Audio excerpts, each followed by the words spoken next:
दोस्तों ये है स्टारबक्स की कॉफ़ी। ये सामने कॉफ़ी मेकिंग मशीन है। वीडियो शुरू करने से पहले कॉफ़ी बना लेते हैं। पता नहीं कैसा रिज़ल्ट आने वाला है। ये फ़िल्टर कॉफ़ी काइंड थिंग है। स्टारबक्स बहुत बड़ा नाम है, देखते हैं। तो नहीं, ये वीडियो जो है कि कॉफ़ी बनाने के रिगार्डिंग नहीं है, हाउ टू मेक कॉफ़ी नहीं है। ये video how to get watch keeping, और वॉच कीपिंग क्या है उसी के रिगार्डिंग है। तो पानी डाल दिया है, कॉफ़ी का एक पॉड आता है वो डाल दिया। अभी ये ब्रू होगी। हाँ, तो देखिए कॉफ़ी ब्रू हो रही है। तो इसको थोड़ा टाइम लगेगा, 1 मिनट का। तब तक आपको मेरे होटल की खिड़की से क्या नज़ारा है दिखाते हैं। तो ये है लॉस एंजल्स का नज़ारा। सामने बीच है, वो बिल्डिंग्स के पीछे बहुत दूर है, हमको यहाँ से दिखाई नहीं दे रहा है। चलिए आते हैं अपनी रियल वीडियो पे। तो दोस्तों हमारी कॉफ़ी जो है कि बन के तैयार हो चुकी है। अगर आप मेरे पहले भी वीडियो देखिए तो थोड़ा कॉफ़ी का मैं शौकीन आदमी हूँ। तो आज का जो मुद्दा है वो है वॉच कीपिंग। और सबसे पहले तो जो लोग पहली बार मेरे चैनल पे आ रहे हैं उनका स्वागत है। वीडियो पसंद आए तो लाइक और सब्सक्राइब जरूर कर लें। जो लोग मेरे से पहले से ही जुड़े हुए हैं उनका बहुत बहुत धन्यवाद है मेरा कंटेंट देखने के लिए, सपोर्ट करने के लिए। तो बहुत टाइम के बाद वीडियो लेके आ रहा हूँ, मुझे पता है। एक्चुअली वेकेशन पे था तो काफ़ी बिजी था इस बार। मैं घर पे कुछ काम ऐसे चल रहे थे, मौका नहीं मिला वीडियो बनाने का। तो कई लोगों के सवाल थे वॉच कीपिंग के बारे में। उसमें से as a general watch keeping क्या है और फिटर को वॉच कीपिंग की क्या ज़रूरत है, तो इसके बारे में कई लोगों के सवाल थे। तो आज हम उसी के बारे में बात करेंगे।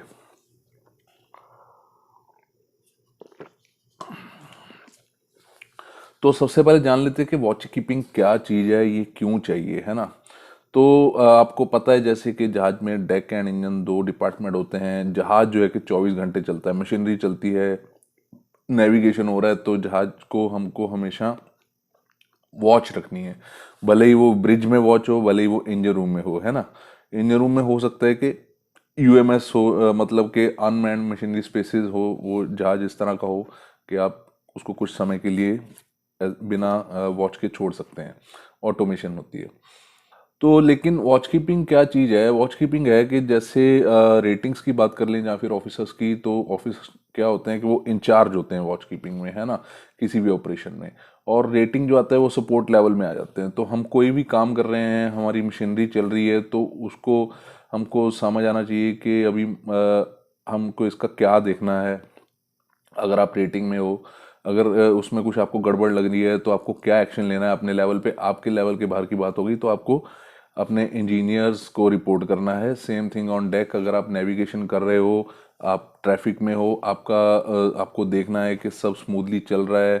तो ये सारी चीज़ जो है कि देखभाल जो है, इसी को वॉच कीपिंग कहते हैं, ठीक है ना।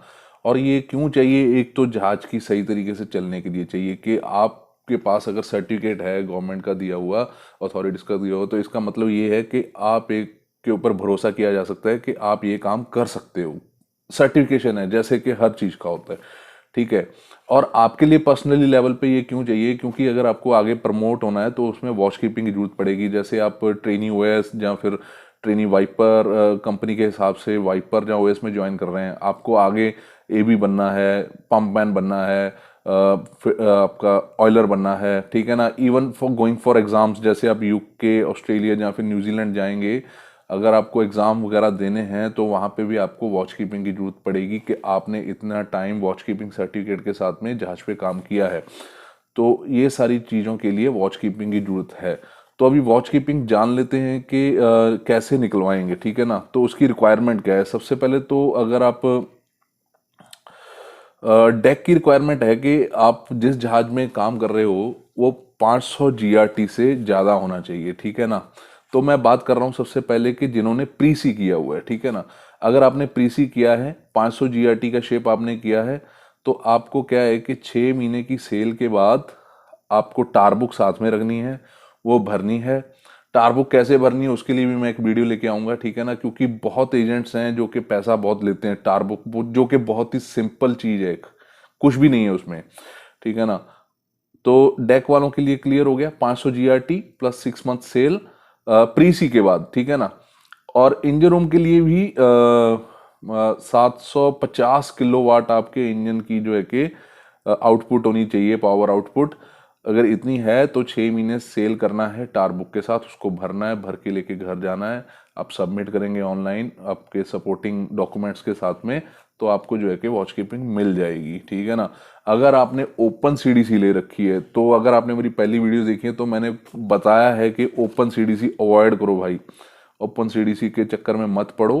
ओपन सीडीसी उनके लिए फिर भी ठीक है जिन्होंने मतलब जैसे कि जो फिटर बनना चाहते हैं, जिन्होंने की ITI कर रखी है, क्योंकि उनके पास काफ़ी सब्सटेंशियल 2 साल का तो उन्होंने डिप्लोमा कर रखा है, उसके बाद में just to change it to marine उन्होंने आगे का ये सारा फैब्रिकेशन वगैरह किया है। बट उनके लिए भी मैं रिकमेंड करता हूं कि आप किसी भी रैंक में जा रहे हो यार, आपका जो बेस है ना वो तगड़े से शुरू करो। Pre sea is the proper training, ठीक है ना। ओपन सीडीसी तो एक शॉर्टकट हो जाता है।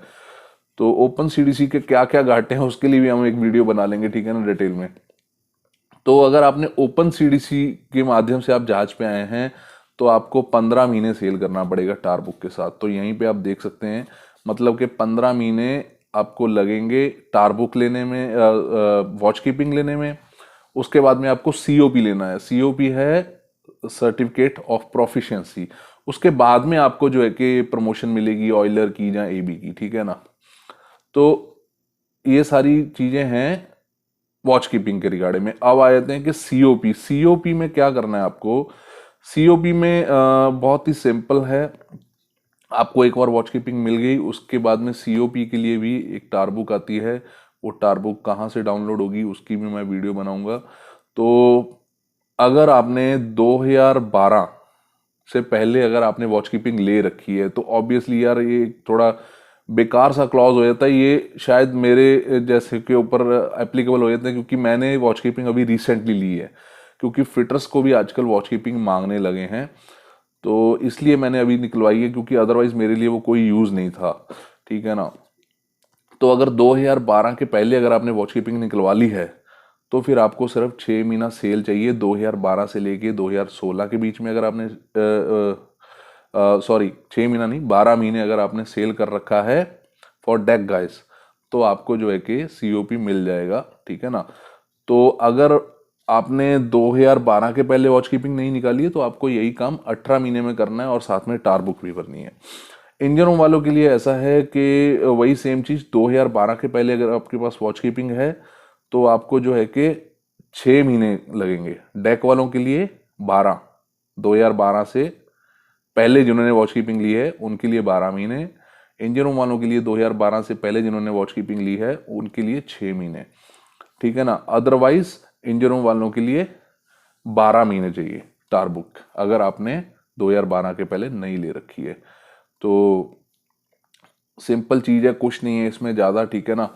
तो अभी बात कर लेते हैं कि फिटर को वॉच कीपिंग चाहिए कि नहीं चाहिए, क्योंकि बहुत लोग पूछते हैं कि यार फिटर का क्या काम है। तो फिटर तो जैसे कि मैंने आपने मेरी वीडियोस देखी होगी तो मोस्टली डे वर्क में रहता है, उसका वॉच से कुछ ज्यादा लेना देना है नहीं। लेकिन अभी मैं रिसेंटली ट्रेंड देख रहा हूँ, मतलब अभी भी मैं जो कंपनी में हूँ या उससे पहले मैं एक कंपनी में गया था, वहाँ पे वो आजकल वॉच कीपिंग मांग रहे हैं। कई कंपनीज का क्या रीज़न है कि वो जस्ट एज एक स्टैंड बाय बंदा, मान लो 2 बंदे हैं इंजन रूम में वॉच कीपिंग करने के लिए सपोर्ट लेवल पे, उनमें से कोई एक बंदा इनकेपेबल हो जाता है किसी वजह से, अभी आप वॉच में आ रहे हो तो आपको एक बैकअप हो जाता है, ठीक है ना। कई कंपनीज का क्या रिक्वायरमेंट है कि आजकल जैसे आपको पता है हर जगह पे कॉस्ट कटिंग चल रहा है, तो फिटर को वो as a regular watch keeper डालते हैं, मतलब ठीक है ना। जब तो वॉच कीपिंग चल रही तो वो वॉच करेगा, अदरवाइज वो डे वर्क में रह के अपना जो भी मेंटेनेंस का काम है वो करेगा, ठीक है ना। तो ये सारा वॉच कीपिंग का सीन था। तो दोस्तों इतनी सी थी वॉच कीपिंग की कहानी। वीडियो आपको पसंद आई हो तो लाइक और सब्सक्राइब जरूर कर लें और मेरे साथ जुड़े रहें। Thanks for watching. अब मैं थोड़ी अपनी कॉफ़ी पी लेता हूँ, अगर आप एक्सक्यूज़ करें तो।